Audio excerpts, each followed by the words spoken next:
আসসালামু আলাইকুম, সবাইকে স্বাগত জানাচ্ছি বিডি দর্পণের নিয়মিত আয়োজন আজকের দুনিয়ায়। আপনাদের সাথে আছি আমি ফাহাদিয়া মিতো। চলুন জেনে নেওয়া যাক সারা দুনিয়ায় এই পর্যন্ত ঘটে যাওয়া প্রধান খবরগুলো। অধিকৃত পশ্চিম তীরের জেনিন শহরে দখলদার সেনাদের বিরুদ্ধে লড়াই অব্যাহত রেখেছে প্রতিরোধ যোদ্ধারা। রোববার জেনিনের কয়েকটি পয়েন্টে সেনাদের ওপর হামলা চালিয়েছে প্রতিরোধ সংগঠনগুলো। ইসলামিক জিহাদের সামরিক শাখা আল কোচ ব্রিগেডসের জেনিন ব্রিগেড জানিয়েছে তাদের যোদ্ধারা জেনিন গোল চত্বরের কাছে একটি ইসরায়েলি সেনাবহর লক্ষ্য করে ইম্প্রোভাইজড এক্সপ্লোসিভ ডিভাইস বা আইইডির বিস্ফোরণ ঘটিয়েছে। হামলার ফলে দখলদার সেনাদের নিশ্চিতভাবে হতাহত হয়েছে। এছাড়া সিনেমা হল এলাকার কাছে আরেকটি বিস্ফোরণ ঘটিয়েছে একই সংগঠনের যোদ্ধারা। আল মায়াদিনের খবরে বলা হয়েছে হামাসের আল কাসেম ব্রিগেডস, ইসলামিক জিহাদের আল কোচ ব্রিগেড ছাড়া আল আকসা শহীদ ব্রিগেডস গত কয়েকদিন ধরে জেনিনে দখলদার বাহিনীর বিরুদ্ধে শক্ত প্রতিরোধ গড়ে তুলেছে।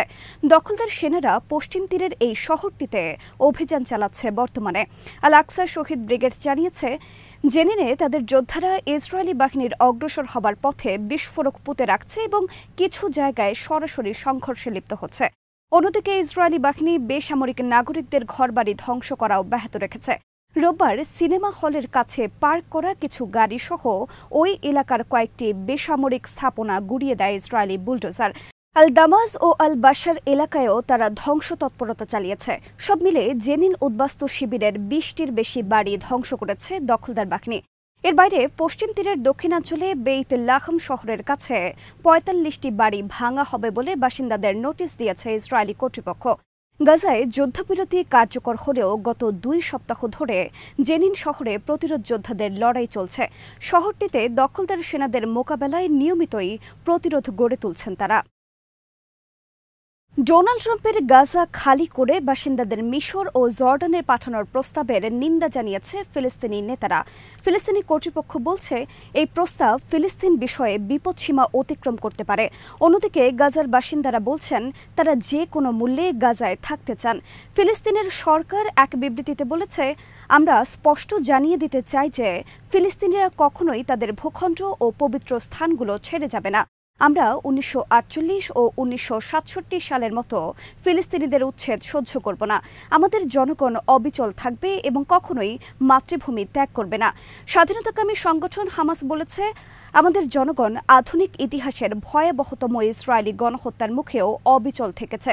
তারা স্পষ্টভাবে তাদের বিতাড়িত করা কিংবা অন্যত্র স্থানান্তর করার যে কোনো পরিকল্পনা প্রত্যাখ্যান করছে। মধ্য গাজার নুসেইরাত এলাকার বাসিন্দা নাফিজ হালাওয়া আল জাজিরাকে বলেন, আমাদের জনগণের জন্য এই প্রস্তাব গ্রহণ করা অসম্ভব। দুর্বল বা অসুস্থরা হয়তো চলে যেতে পারে কারণ তারা ভোগান্তিতে আছে, কিন্তু আমাদের দেশ ত্যাগের চিন্তা পুরোপুরি অসম্ভব। যুক্তরাষ্ট্রের স্থানীয় সময় শনিবার প্রেসিডেন্ট ডোনাল্ড ট্রাম্প গাজার ফিলিস্তিনিদের অন্য দেশে সরিয়ে নিয়ে গাজা উপত্যকা খালি করতে চান বলে জানান। এজন্য গাজার বাসিন্দাদের আশ্রয় দিতে মিশর ও জর্ডানের প্রতি আহ্বান জানিয়েছেন তিনি। তার এমন বক্তব্যে গাজায় আরেকটি জাতিগত নিধনের আশঙ্কা তৈরি হয়েছে। ট্রাম্প সাংবাদিকদের বলেন, তিনি চান গাজার আরব ফিলিস্তিনিদের মিশর ও জর্ডান আশ্রয় দেবে। বিষয়টি নিয়ে তিনি জর্ডানের বাদশাহ দ্বিতীয় আবদুল্লাহর সঙ্গে কথা বলেছেন। মিশরের প্রেসিডেন্ট আবদেল ফাতাহ আল সিসির সঙ্গেও এই নিয়ে কথা বলবেন তিনি। ট্রাম্প বলেন, আমি চাই মিশর গাজা থেকে আরও মানুষ নিয়ে যাক। আপনারা সম্ভবত ১৫ লাখ মানুষের কথা বলছেন। তাদের অন্যত্র সরিয়ে নিয়ে গাজা খালি করতে হবে আমাদের। জর্ডানের বাদশার সঙ্গে কথা হয়েছে জানিয়ে ট্রাম্প বলেন, বাদশাহ দ্বিতীয় আবদুল্লাহকে তিনি বলেছেন, আমি খুশি হব যদি আপনি আরও বেশি করে ফিলিস্তিনিদের আপনাদের দেশে আশ্রয় দেন, কারণ গাজা উপত্যকা এখন সত্যিকার অর্থেই একটি ধ্বংসস্তূপে পরিণত হয়েছে। যুদ্ধবিরতির পরেও উত্তর গাজায় ফেরার পথে বাধা পাচ্ছেন হাজারো ফিলিস্তিনি। রবিবার গাজার মধ্যাঞ্চলে ইসরায়েলের স্থাপিত চেকপয়েন্টে আটকে থাকা মানুষেরা ক্ষোভ প্রকাশ করেছেন। ইসরায়েল দাবি করেছে হামাস যুদ্ধবিরতি লঙ্ঘন করেছে এবং ক্রসিং পয়েন্টগুলোতে খুলতে অস্বীকৃতি জানিয়েছে। শনিবার বন্দি বিনিময়ের দ্বিতীয় দফা সম্পন্ন হলেও এই সংকট যুদ্ধবিরতির ওপর ঝুলে থাকা ঝুঁকির বিষয়টি সামনে হাজির করেছে। রয়টার্স জানিয়েছে, গাজার মধ্যাঞ্চলীয় সড়কগুলোতে উত্তরাঞ্চলে ফেরার জন্য অপেক্ষমান মানুষের ভিড় ছিল।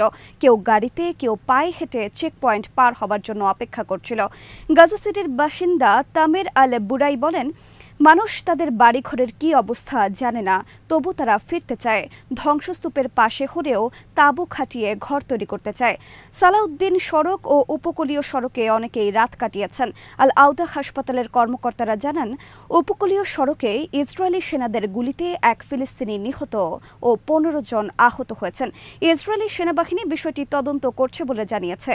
গাড়ি, ট্রাক ও রিকশায় খাদ্য, ত্রিপল ও প্রয়োজনীয় জিনিসপত্রে বোঝায়। এসবই তাদের জন্য গত বছরের সংখ্যাতে আশ্রয়ের ব্যবস্থা ছিল। মিশর ও কাতারের মধ্যস্থতায় যুক্তরাষ্ট্র সমর্থিত চুক্তি অনুযায়ী উত্তরের বাসিন্দাদের ঘরে ফেরার কথা ছিল, কিন্তু ইসরায়েল বলছে হামাস চুক্তির শর্ত লঙ্ঘন করেছে। তারা জিম্মিদের তালিকা সরবরাহ করতে ব্যর্থ হয়েছে এবং অপহৃত ইসরায়েলি নারী আরবেল ইয়েহুদকে ফেরত দেয়নি। তবে আরেক রিপোর্টে রয়টার্স জানিয়েছে, হামাস শুক্রবারের আগেই ওই নারীসহ আরও 2 জনকে মুক্তি দেওয়ার কথা জানিয়েছে এবং ইসরায়েল জানিয়েছে তারা উত্তর গাজার বাসিন্দাদের বাড়ি ঘরে ফিরতে দেবে। সোমবার ভোর থেকেই বাসিন্দারা উত্তর গাজায় যেতে পারবেন বলে জানানো হয়েছে ওই রিপোর্টে। ইসরায়েলের প্রধানমন্ত্রী বেনিয়ামিন নেতানিয়াহু এক এক্স পোস্টে 3 জিম্মির মুক্তির বিষয়টি জানিয়ে বলেছেন, সোমবার সকাল থেকেই উত্তর গাজার বাসিন্দারা বাড়ি ফিরতে পারবেন। দক্ষিণ লেবাননে ইসরায়েলি হামলায় কমপক্ষে 22 জন নিহত হয়েছেন। এই হামলায় আহত হয়েছেন 124 জন। লেবাননের স্বাস্থ্য মন্ত্রণালয়ের বরাতে আন্তর্জাতিক গণমাধ্যমগুলো জানিয়েছে এই তথ্য। খবরে বলা হয়, হিজবুল্লাহ ইসরায়েল যুদ্ধবিরতি চুক্তি অনুযায়ী দক্ষিণ লেবানন থেকে সেনা প্রত্যাহারের শেষ দিনে রবিবার এই ঘটনা ঘটে। লেবাননের স্বাস্থ্য মন্ত্রণালয় বলছে, ইসরায়েলি সেনারা সীমান্তবর্তী লেবাননের যে গ্রামগুলোতে এখনও আছে সেসব এলাকায় বাস্তুচ্যুত লেবানিজরা তাদের বাড়ি ঘরে ফেরার চেষ্টা করছিল। এই সময় গুলি চালানো হয়। লেবাননে নিযুক্ত জাতিসংঘের শান্তিরক্ষী বাহিনীর মুখপাত্র বলেন, এসব এলাকায় এখনও সাধারণ নাগরিকদের ফেরা নিরাপদ নয়। লেবাননের প্রেসিডেন্ট জোসেফ আউনও সংযমের পাশাপাশি সশস্ত্র বাহিনীর ওপর আস্থা রাখার আহ্বান জানিয়েছেন। এক বিবৃতিতে তিনি বলেন, লেবাননের সার্বভৌমত্ব ও আঞ্চলিক অখণ্ডতা নিয়ে কোনো আপোষ হতে পারে না। আপনাদের অধিকার ও মর্যাদা নিশ্চিত করতে আমি সর্বোচ্চ পর্যায়ে বিষয়টি দেখছি। লেবাননের পার্লামেন্টের স্পিকার নবিহ বেরি ইসরায়েলি সেনাবাহিনীর গুলিতে বেসামরিক মানুষ নিহতের নিন্দা জানিয়েছেন। রাশিয়ার প্রেসিডেন্ট ভ্লাদিমির পুতিন দাবি করেছেন, ডোনাল্ড ট্রাম্প ওই সময় যুক্তরাষ্ট্রের প্রেসিডেন্ট থাকলে ইউক্রেন সংকট ঠেকানো যেত। তিনি বলেছেন, যুক্তরাষ্ট্রের নতুন প্রেসিডেন্টের সঙ্গে এই সংকট নিয়ে আলোচনা করতে প্রস্তুত তিনি। রাশিয়ার একটি টেলিভিশনকে দেওয়া সাক্ষাৎকারে পুতিন এই কথা বলেন। ট্রাম্প দীর্ঘদিন ধরেই দাবি করে আসছেন, তিনি ক্ষমতায় থাকলে ইউক্রেন যুদ্ধ হতো না। বিষয়টি নিয়ে শুক্রবার প্রথমবারের মতো ট্রাম্পের সুরে কথা বললেন পুতিন। 2022 সালের ফেব্রুয়ারিতে ইউক্রেনে অভিযান চালানোর আদেশ দেন পুতিন। এ বিষয়ে ইঙ্গিত করে তিনি সাক্ষাৎকারে বলেন, আমি ট্রাম্পের সঙ্গে একমত যে 2020 সালে যদি তার বিজয় ছিনিয়ে নেওয়া না হতো তাহলে 2022 সালে ইউক্রেনে যে সংকট দেখা দিয়েছিল তা হয়তো হতো না। দ্বিতীয় দফায় প্রেসিডেন্ট নির্বাচিত হওয়ার আগে ট্রাম্প বলেছিলেন তিনি একদিনেই ইউক্রেন যুদ্ধ বন্ধ করতে পারবেন, কিন্তু প্রেসিডেন্ট হবার পর এই সমস্যা সমাধানে তার ইউক্রেন ও রাশিয়া বিষয়ক বিশেষ দূত কেইথ কেলেগকে 100 দিন সময় দিয়েছেন। ইউক্রেনে কিভাবে শান্তি ফেরানো যায় তা নিয়ে যুক্তরাষ্ট্রের নতুন প্রশাসন এখন পর্যন্ত কোনো সুনির্দিষ্ট পরিকল্পনার কথা জানায়নি। তবে চলতি সপ্তাহে ট্রাম্প জানান, ইউক্রেনের প্রেসিডেন্ট ভলোদিমির জেলেনস্কি তাকে বলেছেন তিনি যুদ্ধ বন্ধ করতে একটি চুক্তি চান। এজন্য পুতিনকেও একটি সমাধান খুঁজে বের করার পরামর্শ দিয়েছেন তিনি। গত বৃহস্পতিবার ডোনাল্ড ট্রাম্প সাংবাদিকদের সঙ্গে ইউক্রেন যুদ্ধ নিয়ে আবারও কথা বলেন। তিনি বলেন, আমি মনে করি রাশিয়ার উচিত একটি চুক্তি করা, হয়তো তারাও একটি চুক্তি করতে চায়। আমি যা শুনেছি তা থেকে মনে হয় পুতিন আমার সঙ্গে সাক্ষাৎ করতে চাইবেন। যত দ্রুত সম্ভব আমরা বৈঠক করব। যুক্তরাষ্ট্র থেকে ফেরত পাঠানো ব্রাজিলিয়ান অভিবাসীদের হাতে হাতকড়া পরানোর ঘটনায় তীব্র নিন্দা জানিয়েছে ব্রাজিল। এর মাধ্যমে অভিবাসীদের সম্মান নষ্ট করা হয়েছে বলে অভিযোগ করেছে ব্রাজিল। গত শনিবার ব্রাজিলের অভিবাসী বোঝাই একটি বিমান যুক্তরাষ্ট্র থেকে রওনা দেয়। বিমানটিতে 88 জন অভিবাসী, 16 জন মার্কিন নিরাপত্তা কর্মী এবং 8 জন বিমানকর্মী ছিলেন। অভিযোগ, ওই বিমানে সমস্ত অভিবাসীর হাতে হাতকড়া পরানো ছিল। বিমানটির নামার কথা ছিল বেলো হরাইজন ইসনাতে, কিন্তু যান্ত্রিক গোলযোগের জন্য বিমানটি নামে মিনাস গেরাইসে। সেখানেই ব্রাজিলের প্রশাসনের চোখে পড়ে অভিবাসীদের হাতকড়া পরানোর বিষয়টি। এ নিয়ে সরব হন ব্রাজিলের বিচার বিষয়ক মন্ত্রী রিকার্ডো লেওআন্ডেসকে। ঘটনার কথা তিনি জানিয়েছেন দেশের প্রেসিডেন্ট লুলা ডি সিলভাকে। এরপর প্রেসিডেন্টের হস্তক্ষেপে ওই বিমান থেকে সমস্ত অভিবাসীদের নামিয়ে দেশের বিমান বাহিনীর বিমানে সম্মানজনকভাবে নিজ নিজ রাজ্যে পাঠানো হয়।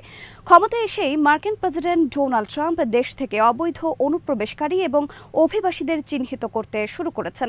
যাদের কাছে কাগজ নেই তাদের চিহ্নিত করে আটক করা হচ্ছে, বিমানে তুলে তাদের দেশে ফেরানোর ব্যবস্থা করা হচ্ছে।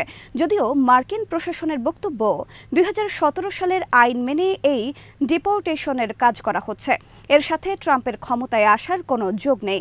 এদিকে ফেরত পাঠানো অভিবাসীদের গ্রহণ করতে রাজি হওয়ায় কলম্বিয়ার ওপর আরোপিত অতিরিক্ত শুল্ক স্থগিত করা হয়েছে বলে জানিয়েছে হোয়াইট হাউস।